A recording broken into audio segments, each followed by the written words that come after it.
మొత్తం ప్రపంచమంతా ఏది ఎక్కడుందో చూశారు. ఇవాళ కుజుడు ఎట్లున్నాడో మనం వెళ్ళి తెలుసుకుంటున్నాం, దగ్గరికి వెళ్తామంటున్నాం. చంద్రుడు ఎట్లున్నాడో చెప్పారు, ప్రతిదీ చెప్పారు. ఈ హిరణ్యక ఖండ అన్నాడు. ఆ భూభాగము ఏర్పడని నాడు ఆఫ్రికా ఖండమును హిరణ్యక ఖండ అన్నారు. వాడు ఇక్కడ పూరిపాకలో చెట్టు కింద కూర్చొని తపస్సు చేసుకుంటూ సంధ్యావందనం చేసుకుంటూ ప్రపంచాన్ని దర్శనం చేశారు. ఇది బంగారము పుట్టే భూమి అన్నాడు. హిరణ్యక ఖండము, హిరణ్యం అంటే బంగారము, అంటే సూర్యరశ్మికి భూభాగములో బంగారం ఏర్పడుతుంది అని. అలా ఈయన నీళ్లు తాగేటప్పటికీ గర్భం ఏర్పడింది. తెల్లవారితే సరే మన మహాత్ములు ఆయనకి ఇలాగా శస్త్రచికిత్స చేసి శిశువును బయటికి తీశారు. చికిత్స అయితే చేసి బయటికి తీశారు, కానీ మాతృస్తన్యం ఎలా వస్తుంది?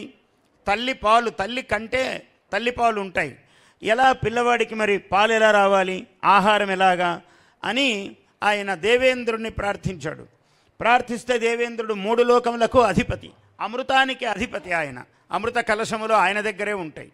ఆయన పరిగెత్తుకుంటూ వచ్చాడు. అమృతమావాహయామి అన్నారు. ఈ బొటనవ్రేలిలోకి అమృతమును ఆవాహించి ఆవాహనము చేసి మాం ధాహి అన్నాడు ఈ పిల్లవాడికి. అంటే నాయన నన్ను త్రాగు, ఇలా చీకు అని అన్నాడు. ఆ పిల్లవాడి నోట్లో వేలు పెట్టాడు. వాడు అలా చీకుతూ 3 నెలల పాటు కాలం గడిచింది. గడవగానే ఆ పిల్లవాడు కొంచెం అన్నం తినే వయస్సు వచ్చింది.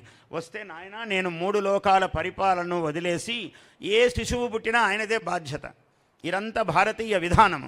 ఇప్పుడు అమెరికా దేశాలన్నీ పిల్లవాడు పుడితే గవర్నమెంట్ బాధ్యతలు తీసుకుంటున్నది, ప్రభుత్వం అక్కడ. ఇది మనదే ఉన్న పద్ధతి అంతా కూడా.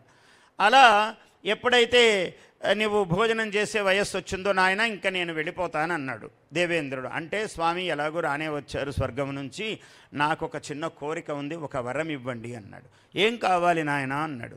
ఈ మాంధాత అనే మహానుభావుడు పెద్ద చక్రవర్తి తర్వాతి కాలంలో. ఈయన మాం ధాహి, నన్ను త్రాగు అన్నాడు కదా, త్రాగినందుకు మాం ధాత అయ్యాడు. ఆయన పేరు మాంధాత అని వచ్చింది.